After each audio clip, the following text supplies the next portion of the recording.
Hi, my name's Lucy Edwards and I'm a Bach Flower practitioner and founder of Mindful Remedies. Today I wanted to talk to you about flower remedies that can help with ADHD. I myself haven't been officially diagnosed, but I absolutely recognise that I have pretty much all the symptoms of ADHD.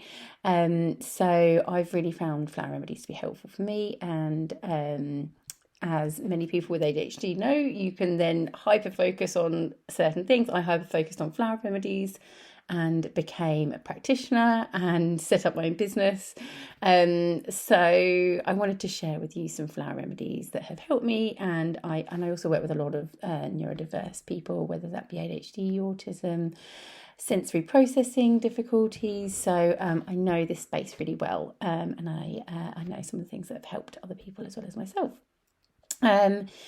So I won't go into a huge amount of what flower remedies are, but essentially they are natural, gentle, non-habit forming. They won't give you any side effects. They can be used alongside any existing medication. The only thing to be mindful of is that they normally contain alcohol. So if that's a problem with you, make sure you select the alcohol-free version on my website.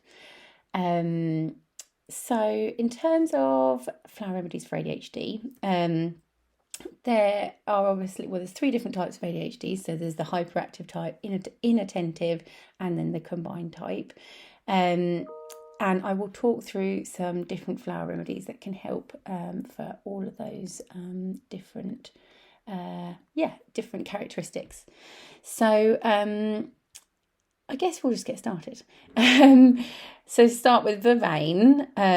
This remedy is really helpful for people who are overly enthusiastic, and it means that they really struggle to switch off and to rest.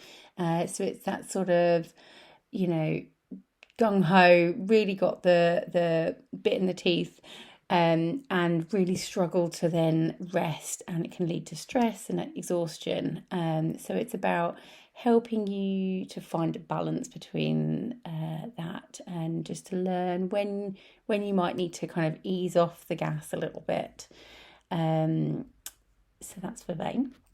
Then secondly, Impatiens. Impatiens is for people who are impulsive and want to go at a real speed. So the sort of hyperactive side of that, along with Vervain as well.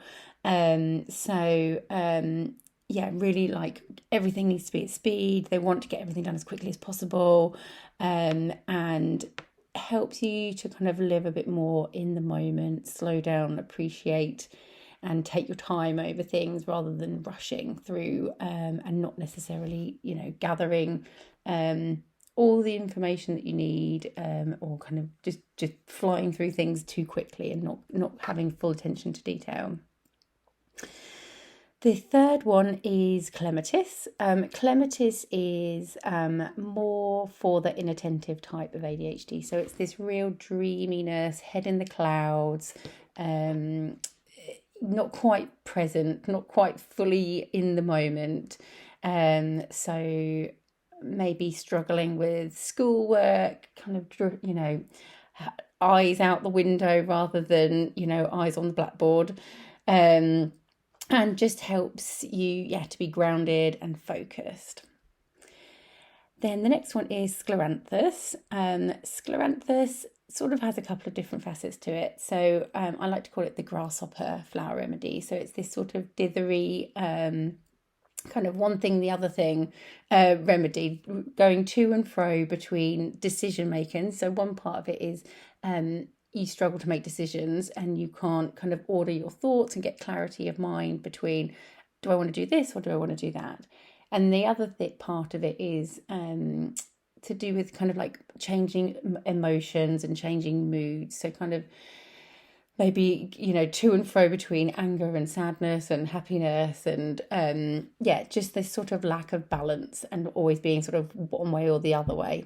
Helps with balance. Then the next one is walnut.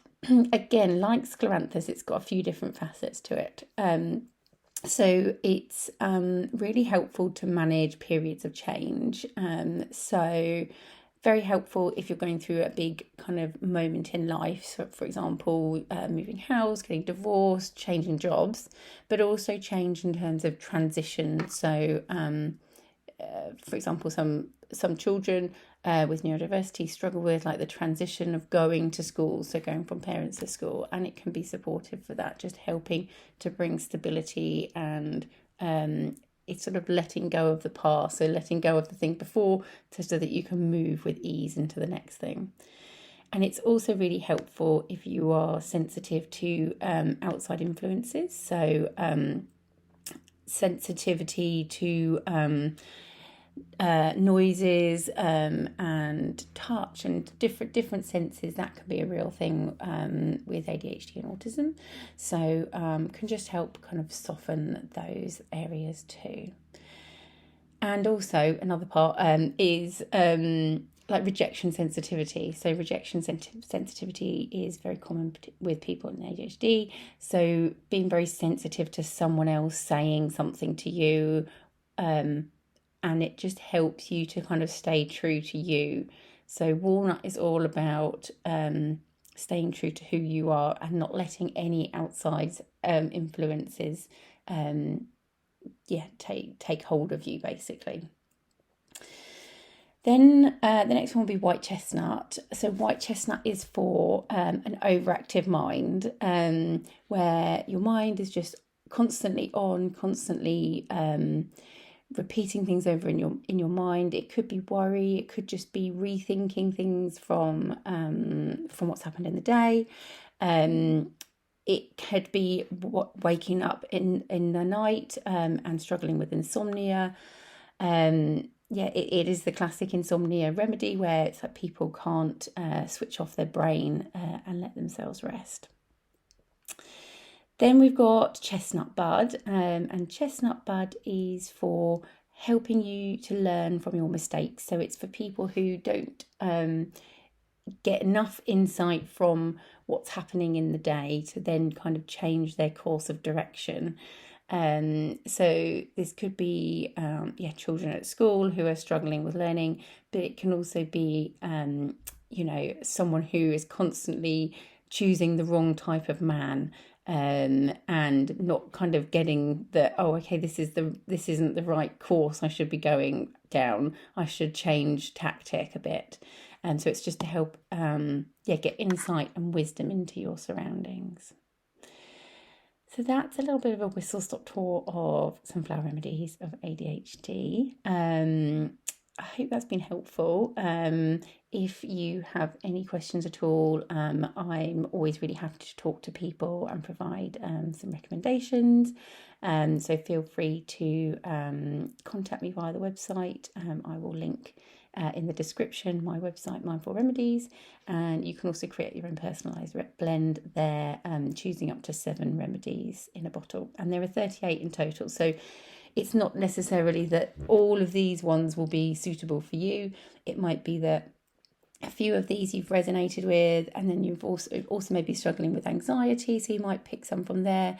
It's not like putting things into boxes. You can pick any from the 38 different flower remedies. All right, I hope that was helpful, and have a lovely day.